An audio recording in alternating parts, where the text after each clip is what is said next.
मेरे प्यारे मित्रों एवं छात्रों, आज एक बार फिर आपका अपना YouTube चैनल लोहा क्लासेज एंड एंटरटेनमेंट एक नए वीडियो के साथ आप सभी का हार्दिक स्वागत करता है। आज की वीडियो यूज ऑफ डज और डू अर्थात डज या डू के प्रयोग पर आधारित है, जो कि ऑक्सिलरी वर्ब्स के प्राइमरी ऑक्सिलरीज के अंतर्गत मूल क्रिया डू का प्रेजेंट टेंस है। अब प्रश्न यह उठता है कि डज या डू का प्रयोग कहाँ किया जाता है।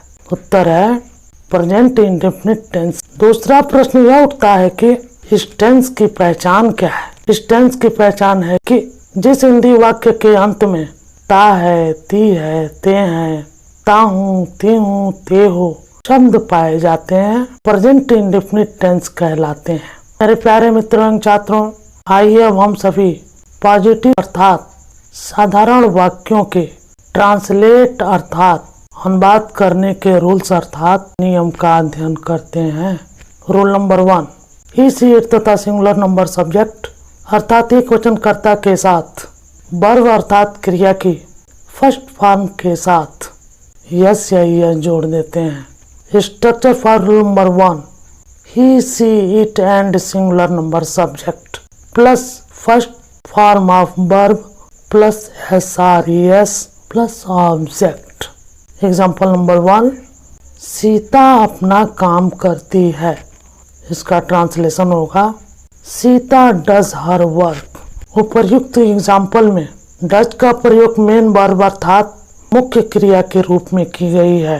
Rule number 2, I, we, you, they तथा प्लूरल नंबर सब्जेक्ट अर्थात बहुवचनकर्ता के साथ वर्ब अर्थात क्रिया की फर्स्ट फॉर्म लगाते हैं, लेकिन फर्स्ट फॉर्म में SIS नहीं जोड़ते हैं। Structure for rule number 2, I, we, you, they and plural number subject plus first form of verb plus object. Example number 2, मैं अपना काम करता हूँ।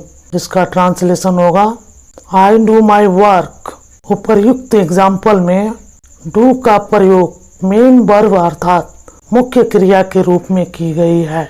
आइए अब हम सभी निगेटिव सेंटेंसेज अर्थात नकारात्मक वाक्यों को ट्रांसलेट अर्थात अनुवाद करने के रूल्स अर्थात नियम का अध्ययन करते हैं। Rule number 3, he see it तथा सिंगुलर नंबर सब्जेक्ट अर्थात एक वचनकर्ता के साथ हेल्पिंग वर्ब अर्थात सहायक क्रिया डज नॉट लगाकर वर्ब अर्थात क्रिया की फर्स्ट फॉर्म लगाते हैं। Structure for rule number 3, he, she, it and singular number subject plus does not plus first form of verb plus object। Example number 1, वह विद्यालय नहीं जाता है।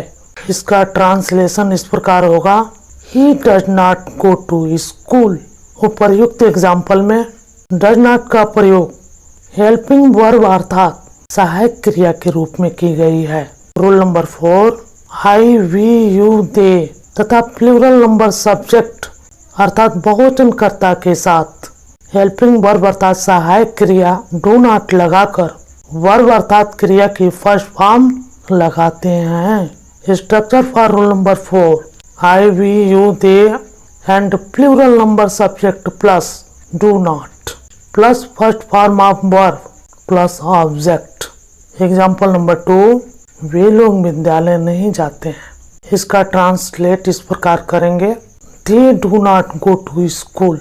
उपर्युक्त सेंटेंस में डू नॉट का प्रयोग हेल्पिंग वर्ब अर्थात सहायक क्रिया के रूप में की गई है।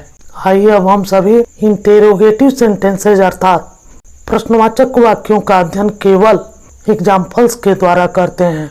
यदि क्या शब्द वाक्य के सबसे आगे है।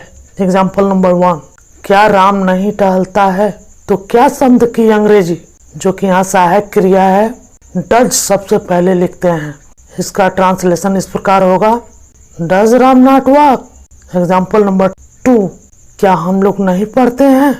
आइए इसका ट्रांसलेशन देखते हैं डू वी नॉट रीड। यदि क्या शब्द वाक्य के बीच में आता है। एग्जाम्पल नंबर 3, वह क्या लेता है। आइए इसका ट्रांसलेशन देखते हैं। यदि क्या शब्द वाक्य के बीच में आता है तो क्या शब्द की अंग्रेजी सबसे आगे व्हाट के रूप में लिखते हैं। उसके बाद डज, उसके बाद सब्जेक्ट के रूप में यहाँ ही आया है और वर्ब की फर्स्ट फॉर्म के रूप में टेक आया है। इस प्रकार पूरी तरह ट्रांसलेशन होगी। What does he take? Example number 4, तुम लोग क्या नहीं फेंकते हो? आइए इसका भी ट्रांसलेशन देखते हैं। What do you not throw? मेरे प्यारे मित्रों एवं छात्रों, मुझे पूर्ण विश्वास है कि इस वीडियो के माध्यम से आप सभी डज या डू का प्रयोग पूरी तरह समझ गए होंगे। एक नई वीडियो के साथ फिर मिलेंगे। टेक केयर, बाय, जय हिंद।